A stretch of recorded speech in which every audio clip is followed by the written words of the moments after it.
Told you guys I'm a gangster, so I don't run a pressure washer.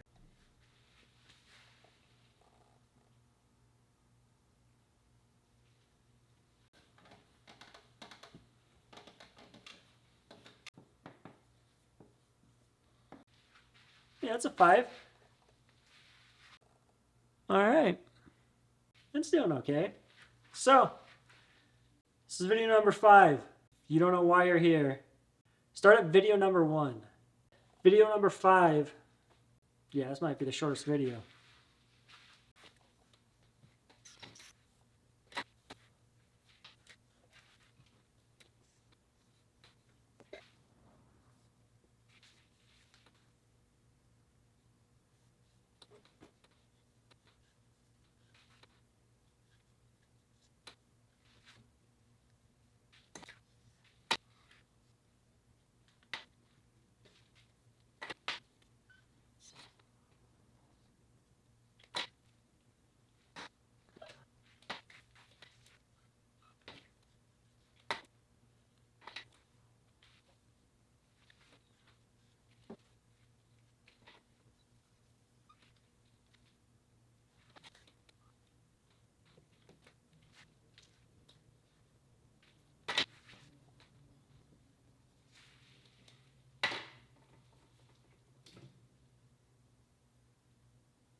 Yeah.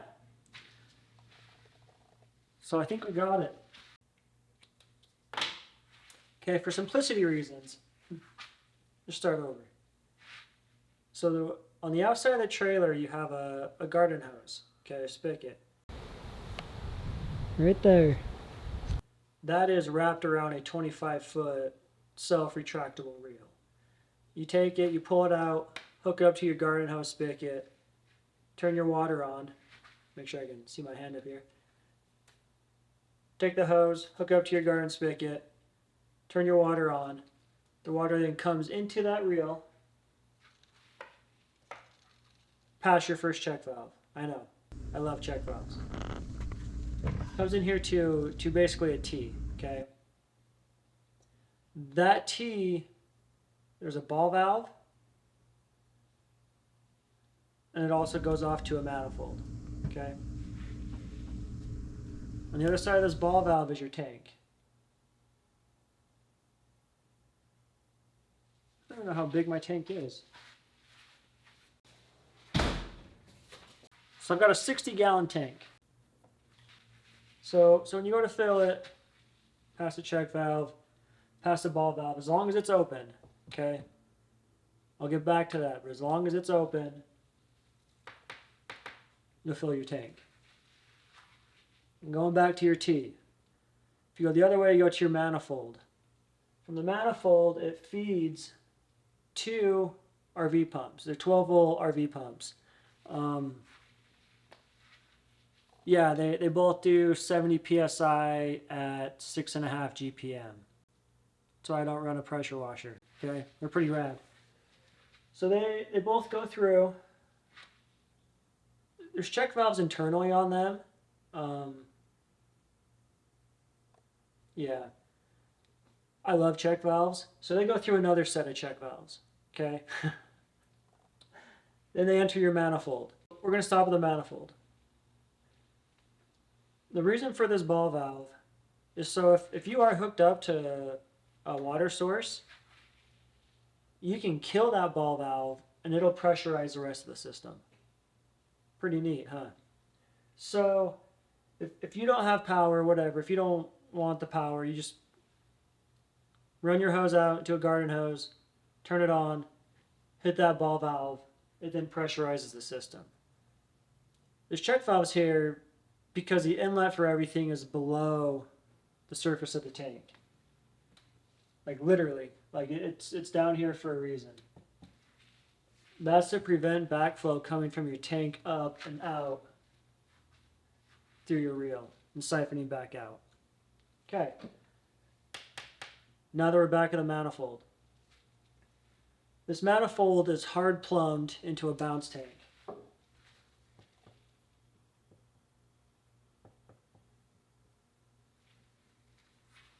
I do believe Let me just check really quick. I think it's a 5-gallon. It is. It's a 5-gallon bounce tank. Some people call them accumulators. It just depends. Depends on what industry you're coming from, what you're asking for. It's all the same thing. It's a giant reservoir with a balloon in it. So when you push fluid up against it, you push it against that giant balloon, so it gives you a reservoir to push against when you want liquid to come out. It's really neat because I can fill a bucket without turning my pumps on. That's why I have it. And also to help with the surging of the pumps. Because again, if those pumps were just filling just your manifold every time you crack the sink or something, just because of all the flow, they would surge very aggressively if you didn't have some type of reservoir to bounce back on. Bounce tank. That's why I call them bounce tanks. So your manifold's hard plumbed into your bounce tank. On the other side of that manifold, you have 1, 2, 3 hoses, okay? Because these 2 hoses are going in. I should have done these different colors. Yeah.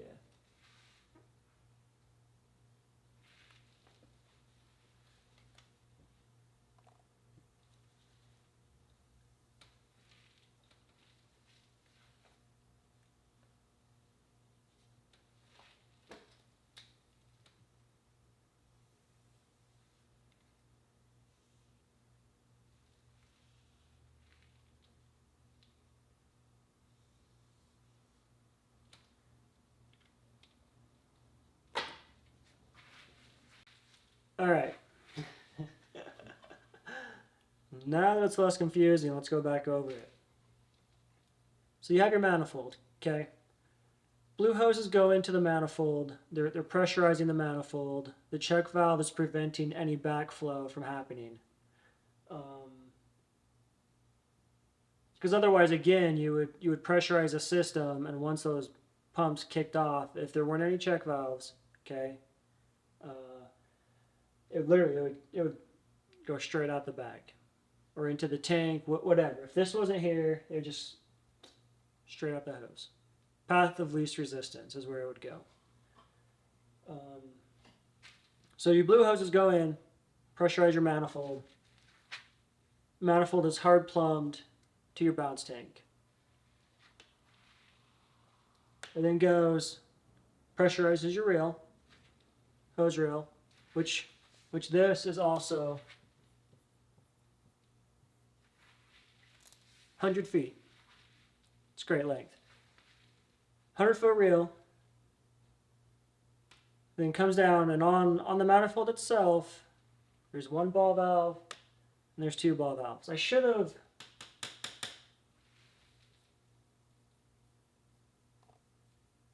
Maybe I do. Hang on, let me go check. I knew it. Okay. Told you guys I'm a gangster. So for all 3 of the hoses going out, I do have ball valves on every single one of those hoses. In case of a rupture or something like that, you're able to turn off that part of the circuit and get back to work, get back to what you need to do so you can address it. All 3 of those ball valves are plumbed directly into the manifold. Okay, I know, pretty smart.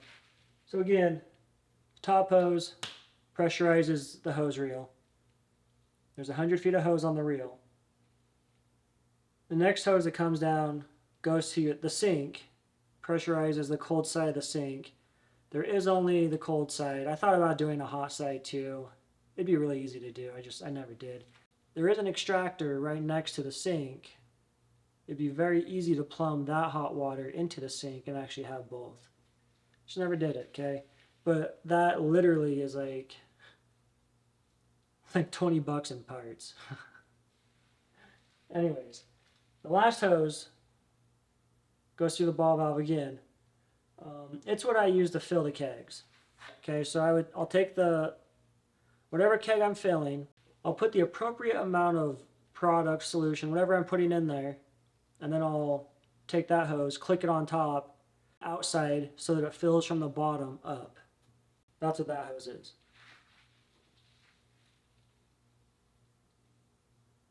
And yeah, that's the water side. It's pretty simple. I told you guys that the vacuum side was going to be the shortest. I think this one has a beat by quite a bit. But it's very straightforward, very to the point. I have two pumps that pressurize a manifold, and I pull everything out of that one manifold. That's it. Super simple. These RV pumps, they'll be down in the comments. Again, they do 70 psi at 6.5 GPM. Like that's more than a residential house, and that's one. And I've got two. I mean, I can drain that. I can drain that tank really fast. Again, that's why I don't use pressure washers. Okay, you don't need the psi to wash a vehicle. You need the flow of liquid to flush the surface if it's dirty. If not, the products and the tools have advanced just like everything else, right? I'm not going to get into that. Anyways, this is it. This is video number 5. This is the water system. Yeah, I really think that's it. Few things that'll be down in the comments. Bounce tank, put that down there. Even if you run just one pump, I highly recommend running a bounce tank. You don't have to have it anywhere specific. It's just very nice to have. Besides that, the bounce tank and the pumps will both be in the comments. So, as always, thanks for watching. Video number 6 is coming out next, okay?